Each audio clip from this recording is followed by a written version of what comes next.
I'll call this meeting of the Blackhawk County Board of Supervisors to order. Roll call, please. Mr. Veeder. Hall. Here. Leyland. Here. Little. Here.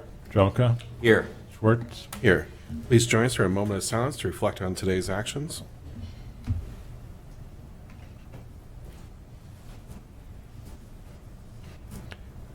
Please join us for the Pledge of Allegiance. I pledge allegiance to the flag of the United States of America and to the republic for which it stands, one nation, under God, indivisible, with liberty and justice for all. I'll first entertain a motion on the agenda as proposed or amended. So moved. Second. It's been moved and seconded. Any discussion or questions?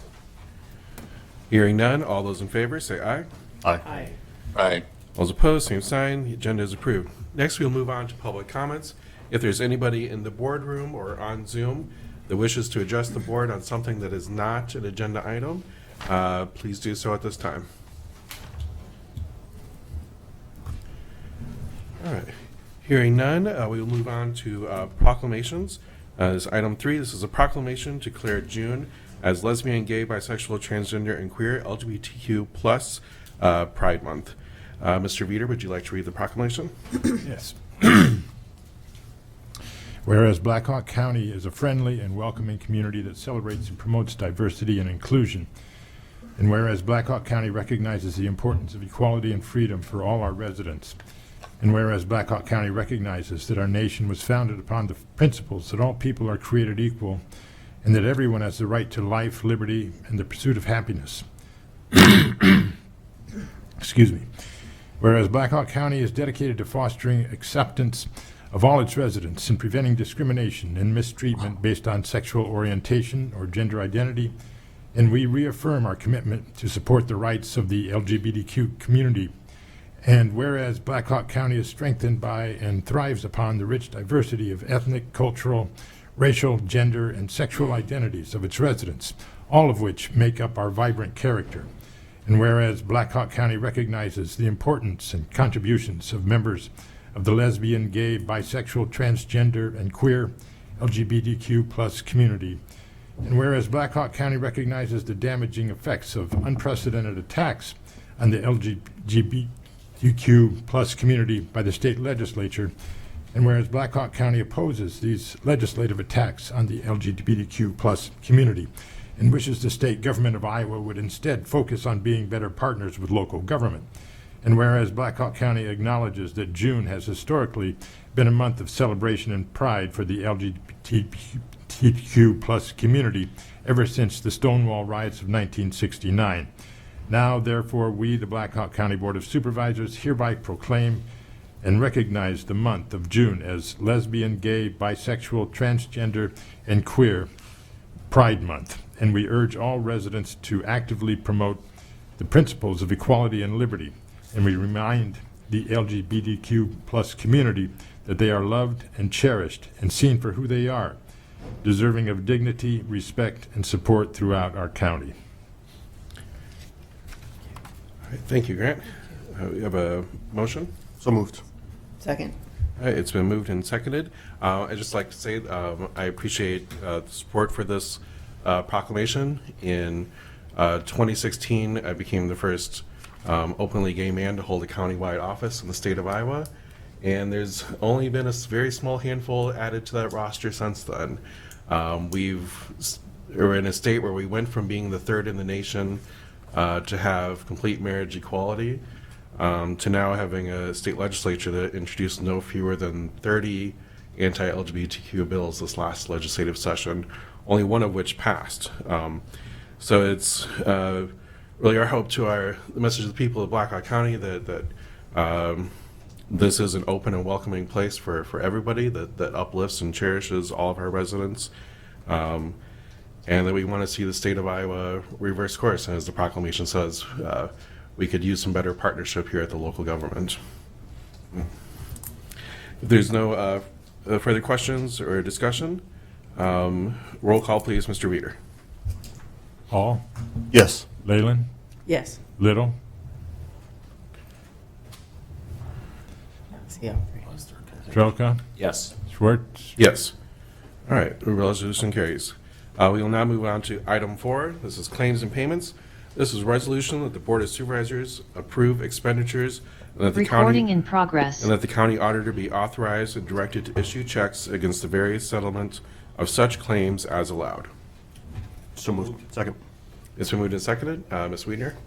Good morning, Board. We have a pretty large bill payment today. Our total is $4,449,877.53. And the 60/40 fund, we're paying $5,448.67. Most of our bill payment is our annual principal and semi-annual interest payment on the bonds. That's about $3,884,000. Other significant things, we're starting to pay for Mile Rock and Spot Rock as secondary roads is getting out working on the roads. And also, the assessor's office is making a payment to pictometry of $170,870. Everything appears to be in order. Any questions today? All right, any questions, Board? Maybe just a review of the 60/40 outside of traditional expenditures, 54,000 or I 5,400. would suggest nothing Okay. outside of traditional. We have 2 payments to Permar for courthouse security, Yeah. and then just utilities and Yeah, pest control okay. at the range. Thanks. All right, there is a motion and a second. If there's no further discussion or questions, roll call, please, Mr. Veeder. Leyland, Yes. Little, Hey, Brent, during the proclamation, everything went off. I don't know if it was just me or everybody on Zoom, but it just came back on when Chris was going through the claims and payments. For the- That is correct, Supervisor Little. Okay. Zoom crashed. It updated itself and it magically shut everything down on its own, which is really annoying. So it is back up and running though. Yep. I- We do have a recording of everything though. I recorded you as a yes vote on the proclamation, Tom. Yes. Thank you. All right, thank you, Tom. All right, this is claims and payments. Roll call, please, Mr. Veeder.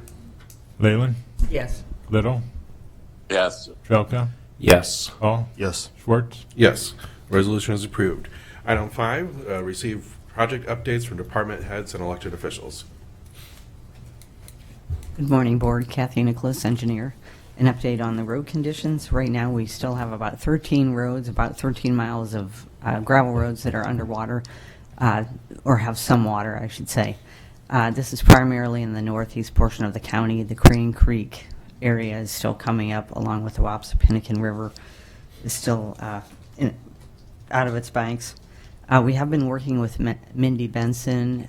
We've given her an estimate of, at most, to date, probably $150,000 of damage, and that would be, like I said, at the most that we know of today. Moving on to our contract work. Work did start today. Aspro did close Dunkerton Road from Highway 63 over to Wagner Road. That is the section of Dunkerton that goes past Pillars, the old county home. Access will only be from the west side, from the Wagner Road side. The DOT will not let us, are not able to close, keep the road open for a resurfacing project at Highway 63. Work is also continuing on our Canfield Road project over the 380. That's the bypass work. The 380, excuse me, the overpass on 380 at Canfield Road. We are replacing the approaches and the concrete paving at that overpass. Then work is also continuing on our Cedar Wapsie Road bridge deck replacement. That's going well. And then I also wanted to let you know we've had a few emails in the last week about the turtle situation up on Union Road. We are going to sit down and talk about that as a staff. And I will let you know what we've come up with as far as some action items there. Can I answer any questions? I would say I do like the idea of signage. It seems reasonable that the poaching concern is a little bit less here. Although it was the featured story on National Public Radio this morning about the rise, but I think they also said mostly in the East Coast. Yeah. Okay, thank you. Hey. Thank you. Morning, Board. Amanda Fensmeyer, HR Director. So last couple days for open enrollment, so that is due this Friday. So we've got a lot of good progress on that. We have about over 75% of our workforce completed that. So we'll be sending out a lot of reminders the next couple days to get that done. I did announce a couple trainings that we are offering in this last month of the fiscal year, Breaking Free from Burnout. So I invite you all to attend that training as well. We have sessions for employees and supervisors to attend that, and we're looking forward to a good turnout for that. So any questions at all? Or all right. Thank you. Thank you. All right, any other department heads or elected officials, either in the room or on Zoom, wish to provide an update today?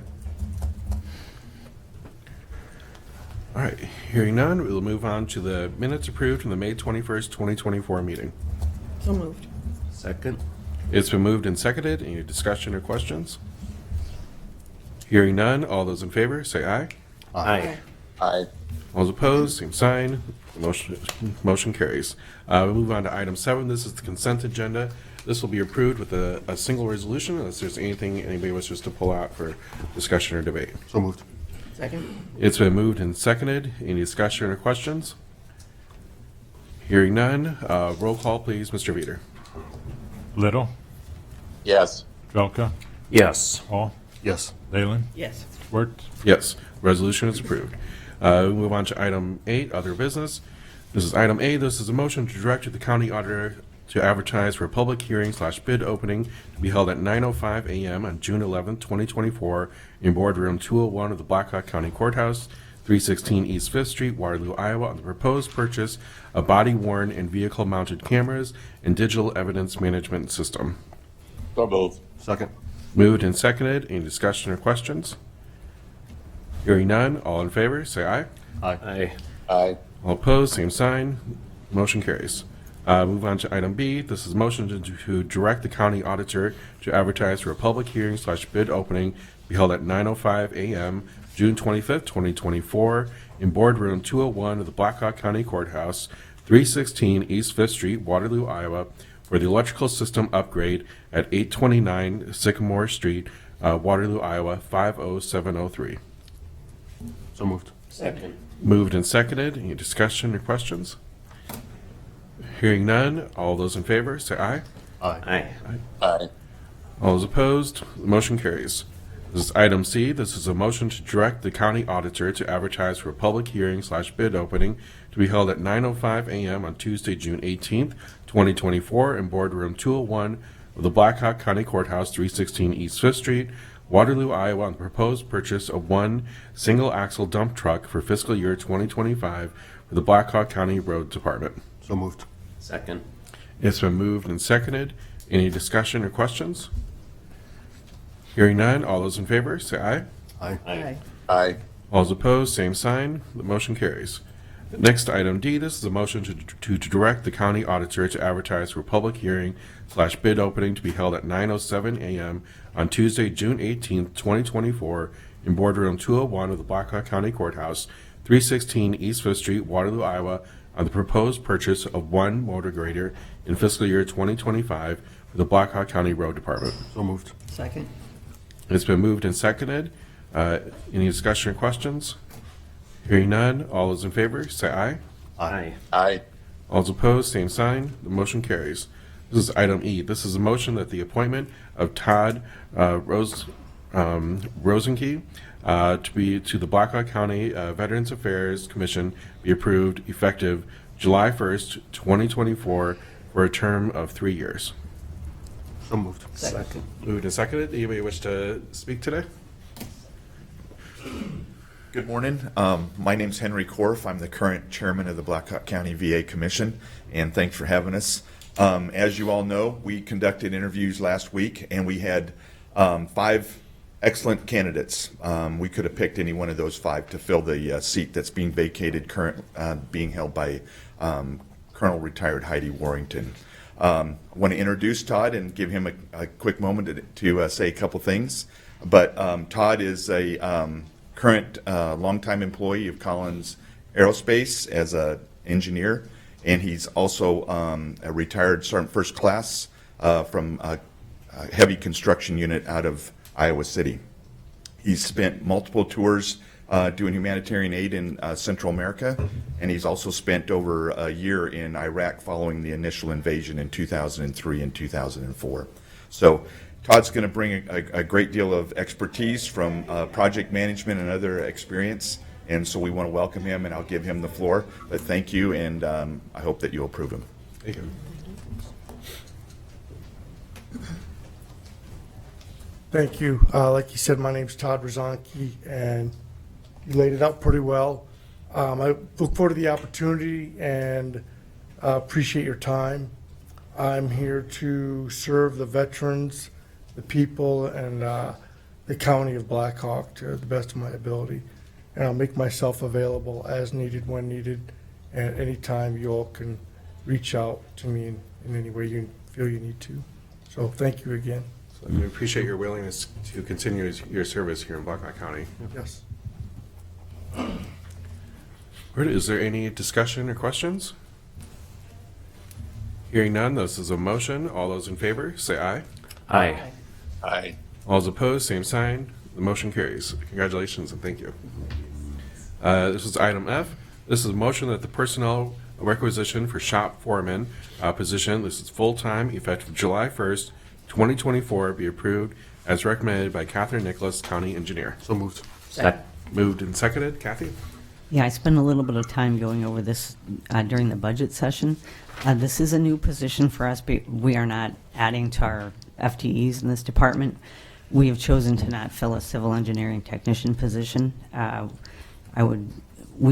do feel like we need an extra person at our shop, our main Longfellow facility, and I really think that's going to help us become more efficient and save us some money in the long run at the Longfellow shop.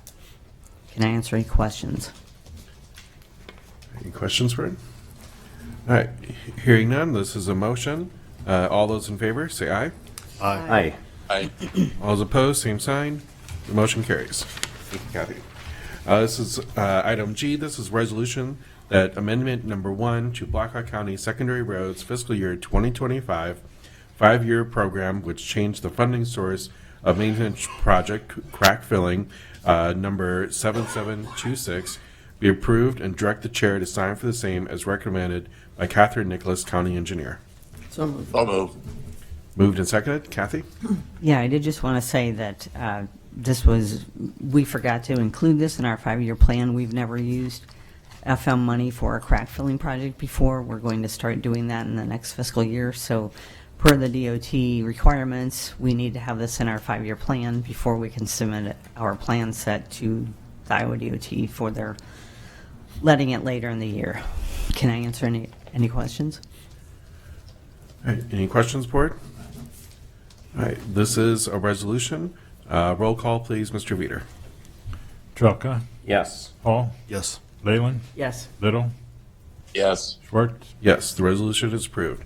This is item H. This is a resolution to approve the amendment to the list of financial institutions to be depositories of Blackhawk County funds in conformance with all applicable provisions of Section 12B and Section 12C of the Code of Iowa in amounts not to exceed the maximum deposit approved for each respective financial institution as submitted. So moved. Second. Moved and seconded. Any discussion or questions? Hearing none, this is a resolution. Roll call, please, Mr. Veeder. Hall, Yes. Leyland, Yes. Little, Yes. Trelka, Yes. Schwartz, Yes, the resolution is approved. This is item I. This is a resolution to designate the submitted named financial institutions as 2024 depositories of Blackhawk County funds in conformance with all applicable provisions of Section 12B and Section 12C of the Code of Iowa in amounts not to exceed the maximum approved for each respective financial institution as submitted. So moved. Second. Moved and seconded. Any discussion or questions? Hearing none, this is a resolution. Roll call, please, Mr. Veeder.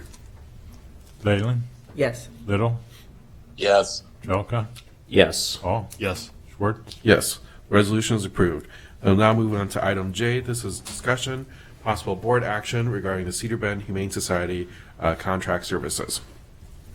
Good morning. I was going to say, before, as Christie gets up to the podium to speak on this, just to add a few comments, and her board member, please introduce him when you get the chance.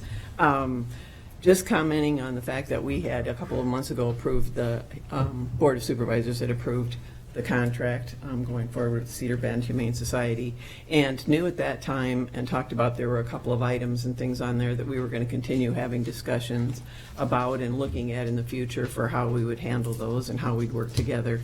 And the item that's brought us here today that Christie wanted, we've continued to have some discussions on that for the last couple of months, but it was regarding seized and neglected animals that are held for court.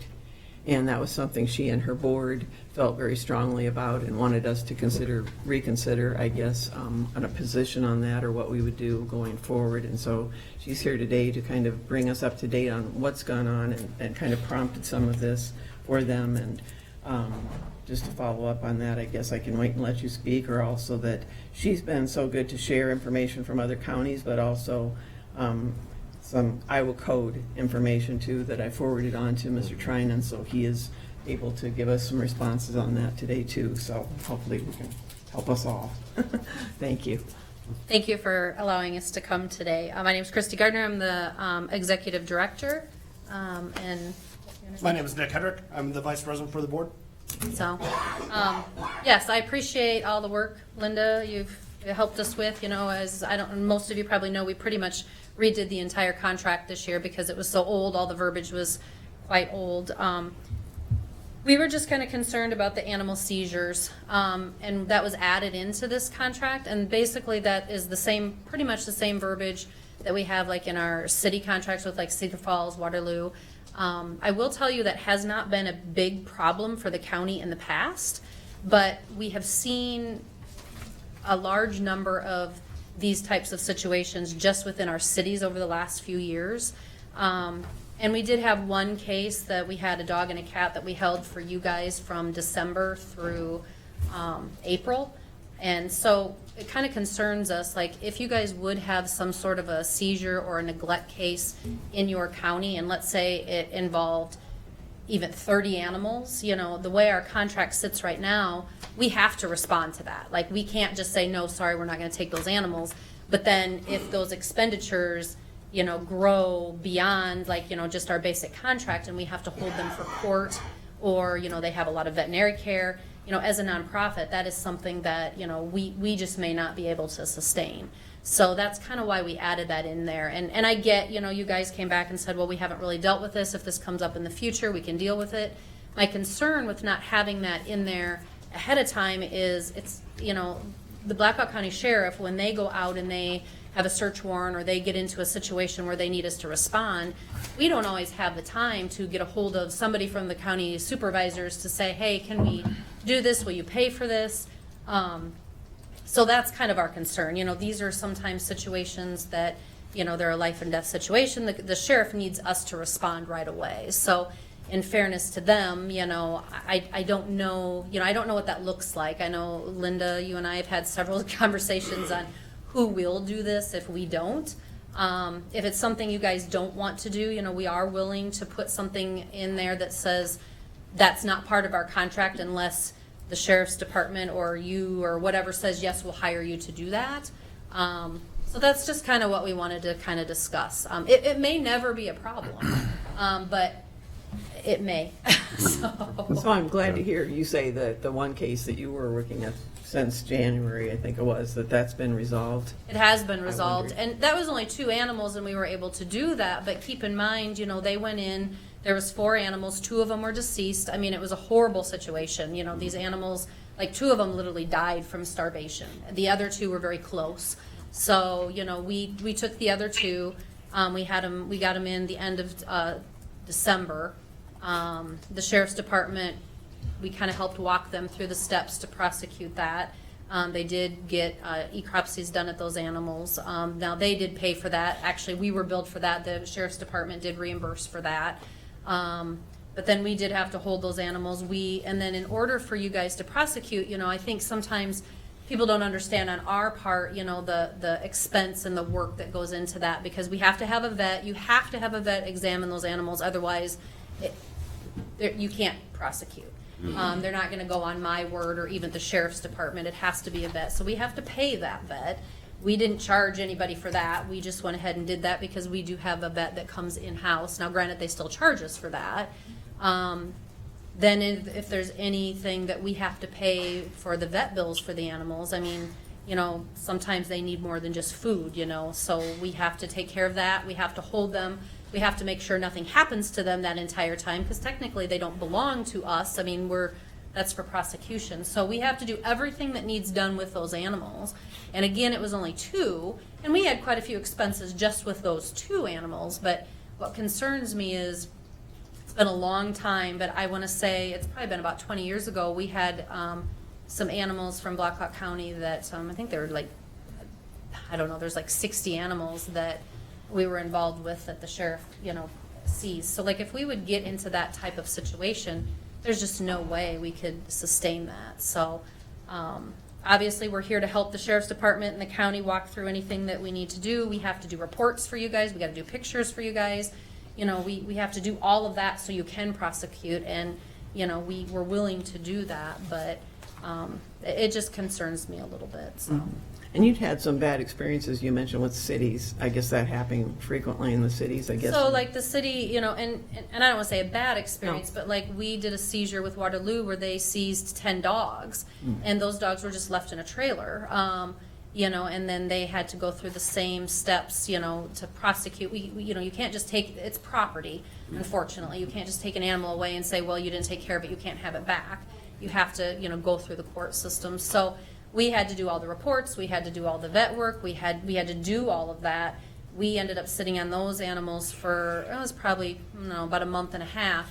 But what the city does is they pay us additional $20 a day, boarding fee for those animals. And then they also do reimburse us for the vet bills. Like, I don't want to say the vet bills like vaccinations and stuff, but like if we have to pay a vet, like our vet charges $275 to come in and do reports on all of those animals. So, which is actually pretty cheap. I don't think you would get that if you took it to an outside veterinarian, to go over 10 animals like that. But those things are required for us to prosecute, and I'm very happy, our county attorney has done a good job, I feel like, over the last couple of years of really prosecuting these cases where in the past they were just, a citation and that was it. So I think we're on the right track, so hopefully these things will not continue to happen with these same people. But, but then, that there is cost that comes to that. So that language, I'm encouraged to hear that there is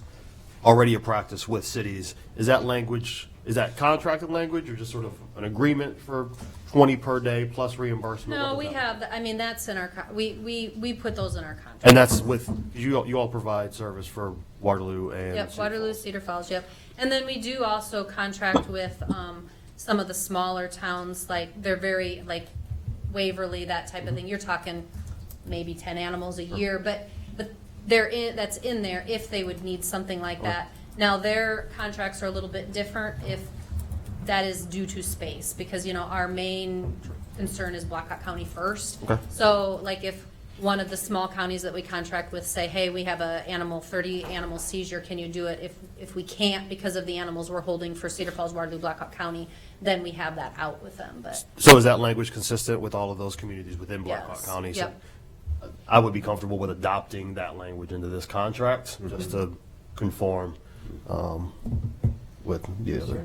I'd like to That's see the like- proposal. Yeah. I'm not saying vote on it today, but I think that would be the. Yeah, no, it was just kind of leaving it there, I guess, kind of open, but I said Mike was looking into the legal side of it after Christie probably was so good to provide some of the code information. You bet. And so what's happened here is that in the case of what they call under the code threatened animals, and that's defined under the code, unfortunately for the Humane Society, they become kind of an evidence holding facility of sorts.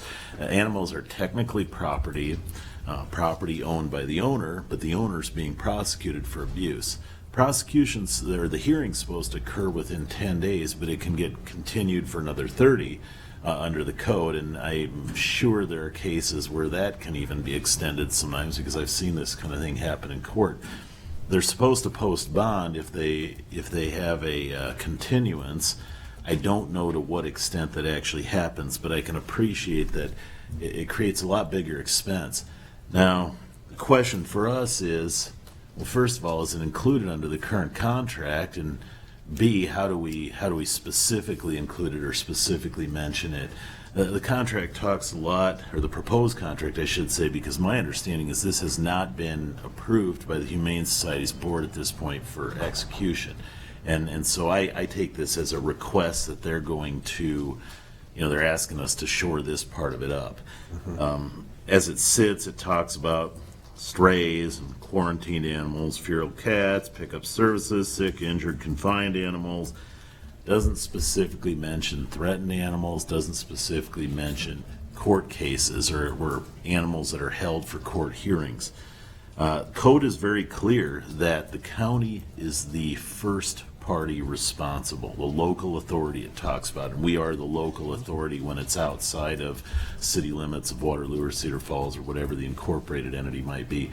And so the code's very clear that that is our responsibility to do that first. Now we can seek that recovery from the animal owner. That's subject to whether the court enters that judgment in favor of us against the animal owner. But it is very much the first party responsible is the county, and this is under, if you want to look it up, the chapter is 717B. The specific sections that deal with this are 717B.4, which talks about the dispositional proceedings, and it talks about the times for hearing, and it talks about what happens if money's realized from that and who's responsible for it. And then 717B.5 talks about the rescue of threatened animals, and it specifically says that until there's reimbursement payment, that it is the responsibility of the local authority. So that's the fairly nutshell version of this, but it doesn't get a whole lot more detailed than that. The question is what gets ordered in court. Certainly, I think we'd be making our claim for payment of court costs, and we'd want to see that bond in the event they're offering that 30-day continuance or a continuance for up to 30 days. But it is our responsibility first. I was going to say, I'm supportive of making sure we've got this covered in the contract. I think that the way that it's good that we haven't had issues in the unincorporated areas recently, but I think the way to stave them off is that if we do have one, that we do effectively and fully prosecute, and that we've taken all the steps necessary to have the animals as the evidence that they need to be. And we're pretty well trained on our part. We know as far as we have so many days to get those reports to the county attorney, or in the sheriff's hands. So, you do have some expertise, by having us do that. Your only other option would be to not have us do it, and then like a lot of your other small counties, if they get into a situation, they have to call and hire somebody. They have to call a vet and a boarding facility or whatever and hire. So that would be your only other option. We would prefer to do that for you, because even at that additional cost, is still pretty, in my opinion, minimal of what you would pay if you went to an outside organization. But, that's certainly, up to you guys. But what I would like to see is, the verbiage that we put in the first time. I know that was taken out. But, I'd be more than willing to submit that again if you guys wanted to look that over or what have you, I think we've still got it too, but if you wanted to take a look at it, sure, Yeah. that'd be great, I would So- think. And you also mentioned too, as far as when these situations came up too, as far as making us aware of it. And we thought that was probably a very good process too to have in place, just seeing how many times this is occurring and if it is and what the numbers are and that type of thing too would be helpful. And you would get those on your reports, but I don't even have a problem letting you guys know, even through an email or what have you. But hopefully it's not going to be a problem. Hopefully it never will be. We're hoping that, but we've seen a lot over the last few years. You don't like to blame everything on COVID, but I will tell you, since COVID, the people that do the hoarding and that type of thing, that is a mental illness. I think a lot of that has been unchecked for several years because of, high confinement. So we're seeing a lot more of that, after effects. So that just makes us a little bit concerned, so. And you said too, I think, and correct me if I'm wrong, as far as some situations where I guess the people don't ask for the animals to be returned, go to the court process, then other care is given or rescued to those. So animals, one right? thing that we do try to do with the sheriff's department, you know, usually when they contact us, is we try to walk them through the process if they're not familiar with it. You know, when we work with the animal control for Cedar Falls, Waterloo, one of the first things we try to do is we will try to get the owners to sign the animals over. Now, that doesn't mean they're not going to be prosecuted, but that means if they know that, hey, in order for us to hang on to these animals, for you to go through your due diligence, basically, you're going to have to put up a bond. So a lot of times we can talk those people into signing the animals over. So all the way around, that's better for us, that's better for you, that's better for the animals, because then we get ownership of those animals, we can do what we need to do with them, and then we can get them placed up for adoption or whatever we need to do. So in that case, you know, you're not gonna be charged extra for those animals, I mean, if they come from the sheriff's department and they belong to us.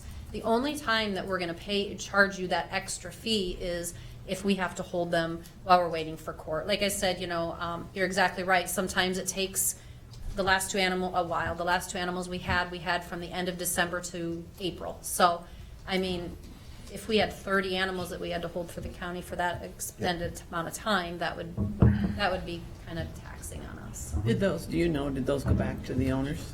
No, actually, we did get ownership of both of those animals, so.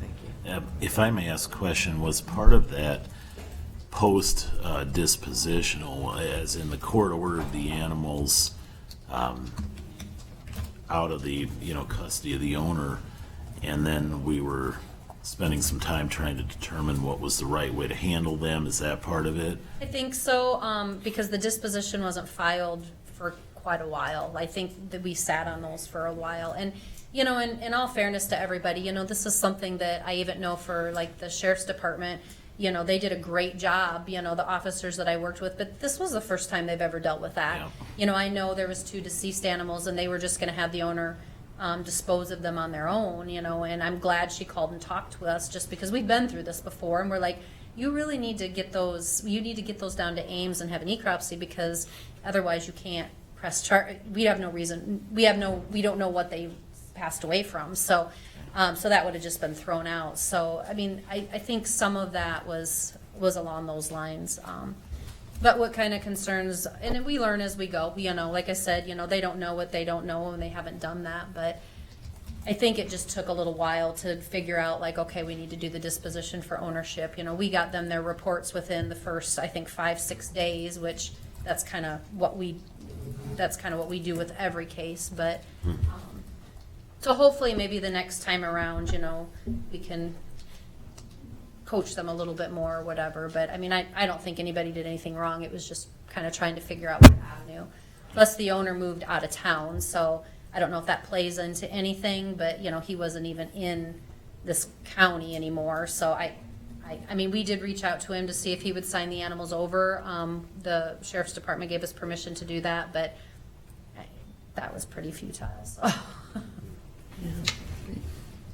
So once the disposition, Yeah. so once that's ordered from the court, then with your contract with the other entities, is that when those fees stop?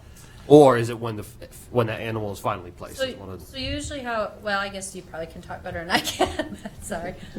Well, and the bottom line is, it's not 100% clear when the fees stop. I'm curious how that's happened. So usually how it works is you have like, I think it's 10 days to file that disposition of ownership. That isn't like, you know, like to prove that they're guilty or innocent. It's just of ownership of the animals.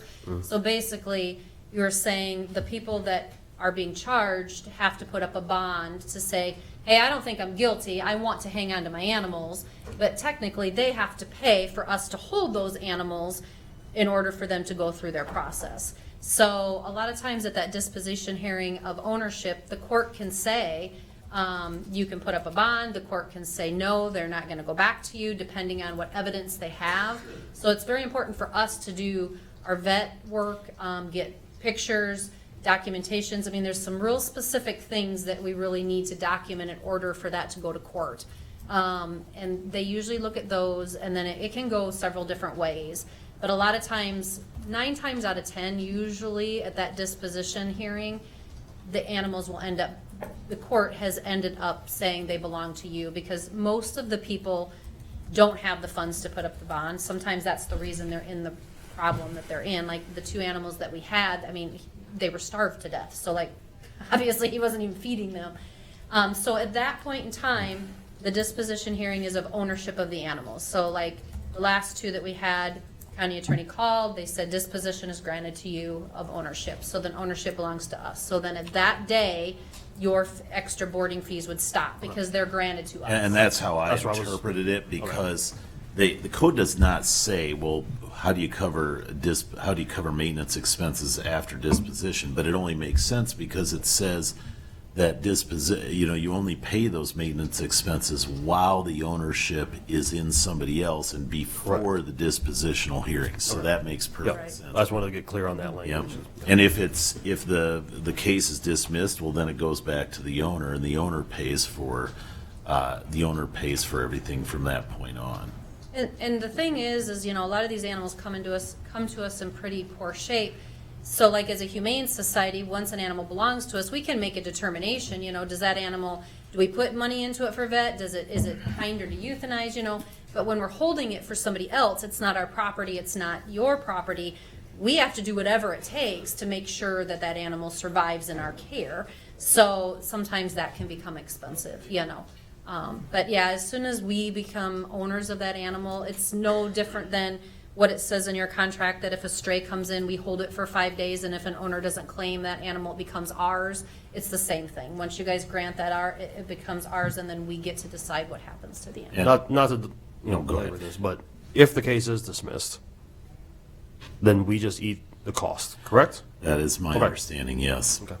And there is, for what it's worth, there is something which provides the court to order immediate disposition. It states here, but this still, the Humane Society's got to keep the animal alive until they get to that point, but it said the court shall order immediate disposition of the animal if the animal is permanently distressed by disease or injury to a degree that would result in severe or prolonged suffering. But I don't see anything that lets us do that before a hearing. And I've been at the shelter for 25 years, and I will say I have never seen us be granted ownership under 30 days. But That's too bad. It's really supposed to be a 10-day thing, but I mean, everybody it's, there's a lot of moving parts to that. We have to get our reports, then we have to get it to the sheriff's department, the officer, because they're the ones that have to file the complaint, and then it has to go to the county attorney. People go on, it's just, there's other cases, people go on vacations. I get that. What we see, unfortunately, is sometimes it gets dropped, and we have to say, hey, is anybody pushing this? And it's just because, we haven't had a lot of this in the past, so people don't know how to, work with that. But it's better. I mean, I've been very pleased with the county attorney, the sheriff's department, the animal control. We've really been able to prosecute, I think, a good handful of cases over the last couple of years here. So it is well worth it. Yeah. Well, we could go ahead, I would think. Yeah, maybe, and I think do so. the Possible board action as far as to adopt that language, and then once you Or, provide it or I whatever. was going to say, I and think review we probably want to get the language and Yeah, then, that's what I meant. Yep, and then we can do She that. provided, and you could review and. Linda, look do you at just it. want me to send the same language we put in there Sure, originally? that'd probably be the simpler and most clean, and, yeah, everybody'd see it. Sure, thank you very much, so, All right. Well, thank you for coming. Thank you, we appreciate it. thank you. So we want a motion for that, to adopt the language that's similar or the same as used in the cities, I guess, and that you previously proposed, or do you want to just wait till we do the contract? And have- I'm fine either way. I'm fine to act now. Yeah. That's fine. I think we do it subject to review then. Subject to Okay. review, yeah, Yep. great, thank you. Is that a motion? Yeah, I'll second. I was gonna say, here's the second, yeah, whichever, yes.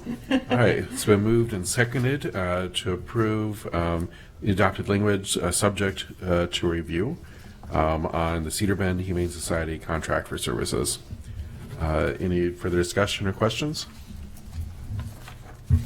Hearing none, roll call please, Mr. Veeder. Excuse me. Leyland, Yes. Little, Abstain. Jelka, Yes. Hall, Yes. Schwartz. Yes, resolution is approved. Next, we'll move on to item 9, any reports or information from the board? Yes. I'd like to schedule separately for Raycom to come in and Motorola in regard to our public safety communication systems. Just yesterday, I was approached by 2 Waterloo firefighters that were complaining about the current coverage. So I'd like to see what both can offer. Okay. And, you know, it's always difficult to get the mayors together, so I just want to have this presentation in front of the board so we can simply encourage the mayors to watch the video of the meeting. Yeah, I think that's good. We got plenty of seats. Invite them first, video second. Because there's currently legislation pending in regard to EMA financing and such, and there's a lot of versions out there, so I just want us to be fully prepared and get the most information we can get. I You think said that's good. Two separate meetings, ones, right? yeah, Okay. 2 separate meetings. Okay, They have each come in and give us their spiel. sounds good. Thank All right, any other reports or information? Hearing none, I'll entertain a motion for adjournment. So moved. Second? Been moved and seconded. All those in favor, say aye. Aye. All right. This meeting is adjourned. Thank you, everyone.